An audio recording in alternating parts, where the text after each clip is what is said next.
میرے پیارے آقا صلی اللہ علیہ وسلم کے دیوانوں، ذرا دل پہ ہاتھ رکھ کر اللہ کے رسول علیہ السلام کا ایک فرمان سنو۔ سرکار مدینہ مصطفیٰ کریم رؤوف الرحیم صلی اللہ علیہ وآلہ وسلم فرماتے ہیں قیامت کے دن ایک بندے کو حاضر کیا جائے گا اور اس کے نام اعمال میں ہر نیکی موجود ہوگی، پہاڑوں جیسی نیکیاں وہ لے کر کے آئے گا۔ اس کی نیکیوں کو دیکھ کر کے، حدیث پاک کا مفہوم ہے، اس کی نیکیوں کو دیکھ کر کے اہل محشر حیران ہوں گے کہ اس کے پاس نیکیاں کتنی ہیں، بہت زیادہ نیکیاں وہ لے کر کے آئے گا، اور اس کی نیکیاں جب میزان پہ رکھی جائے گی تو میزان بھاری ہو جائے گا۔ وہ تصور کرے گا کہ انقریب میں جنت میں جاتا ہوں، لیکن جب میزان پہ اس کی نیکی رکھی جائے گی تو اس کے نام اعمال میں گناہ نہیں ہوں گے، اس کے نام اعمال میں گناہ نہیں ہوں گے، نیکیاں ہی نیکیاں ہوگی۔ اور جب اس کی نیکیاں تولی جائے گی تو میزان اس کی نیکیوں سے بھر جائے گا، وہ خوش ہوگا، اڑ رہا ہوگا، وہ دیکھ رہا ہوگا کہ انقریب جنت کا پروانہ ملنے والا ہے۔ ایسے میں کاغذ کا ایک چھوٹا سا ٹکڑا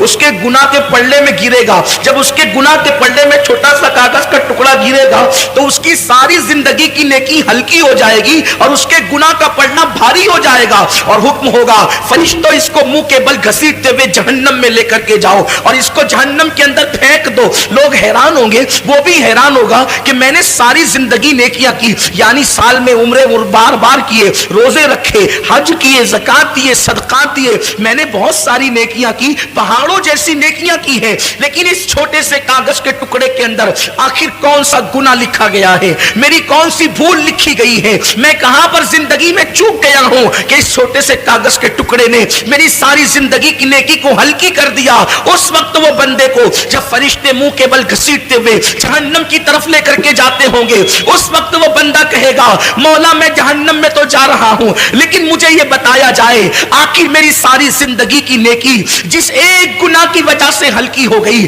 اس چھوٹے سے کاغذ کے ٹکڑے میں لکھا کیا تھا؟ آخر کون سا گناہ لکھا تھا جس کی وجہ سے میری زندگی کی نیکیاں ہلکی ہو گئی، میری زندگی کی نیکیوں نے مجھے سہارا نہ دیا، میری زندگی کی نیکیوں کے باوجود میں کامیاب نہ ہو سکا؟ تو قدرت کی طرف سے جواب آئے گا بندے تو نے ایک مرتبہ اپنی ماں سے یا اپنے باپ سے چلا کر کے بات کی تھی، صرف ایک بار چلا کر کے بات کی تھی، صرف ایک بار چلا کر کے بات کی تھی، وہ ایک بار چلا کے بات کرنے والا گناہ اس کاغذ کے ٹکڑے میں لکھا ہوا ہے جس کی وجہ سے تیری ساری زندگی کی نیکی ہلکی ہو گئی۔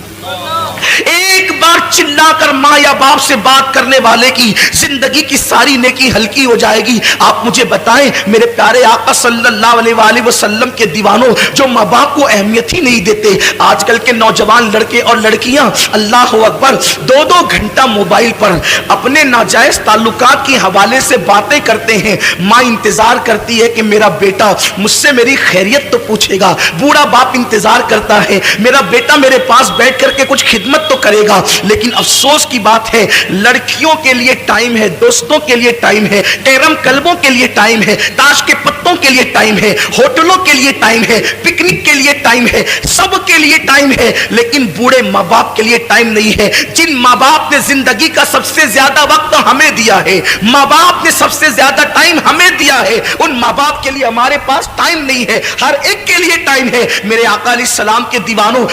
سب کے لیے محبتوں کی سوگاتیں ہیں، ماں باپ کے لیے محبت کی سوگات نہیں۔ اور یاد رکھنا میں اپنے جوانوں سے یہ بات کہنا چاہتا ہوں، جس کی زندگی میں ماں باپ کی دعا نہیں ہے اس کی زندگی کبھی پربہار نہیں ہو سکتی، اس کی زندگی خوشیوں سے مالا مال نہیں ہو سکتی۔ آج انسان سب کی دعا لینا چاہتا ہے، ماں باپ کی دعا نہیں لینا چاہتا، مگر یاد رکھیں آپ کے لیے کوئی بھی بڑے سے بڑا پیر، بڑے سے بڑا عالم، بڑے سے بڑا مفتی، بڑے سے بڑا خطیب، بڑے سے بڑا ادیب اگر آپ کے لیے دعا کر دے، اللہ چاہے تو دعا قبول کرے، اللہ چاہے تو رد کر دے۔ وہ قادر و قیوم بے نیاز ہے، وہ چاہے جس کی دعا رد کر سکتا ہے، اس کے لیے اس کو کوئی پوچھ نہیں سکتا، اس پہ کوئی فرض واجب نہیں ہے۔ وہ کرم، وہ قبول کرے تو کرم ہے، رد کر دے تو اس کا عدل ہے۔ اللہ چاہے جس کی دعا رد کر دے، لیکن سنو سب کی دعا رد ہو سکتی ہے، کسی کی دعا کی قبولیت کی گارنٹی نہیں ہے سوائے ایک دعا کے۔ میرے کریم آقا فرماتے ہیں کہ جب ماں باپ اپنی اولاد کے لیے دعا کرتے ہیں تو اللہ ان کی دعا رد نہیں کرتا بلکہ قبول کر لیتا ہے۔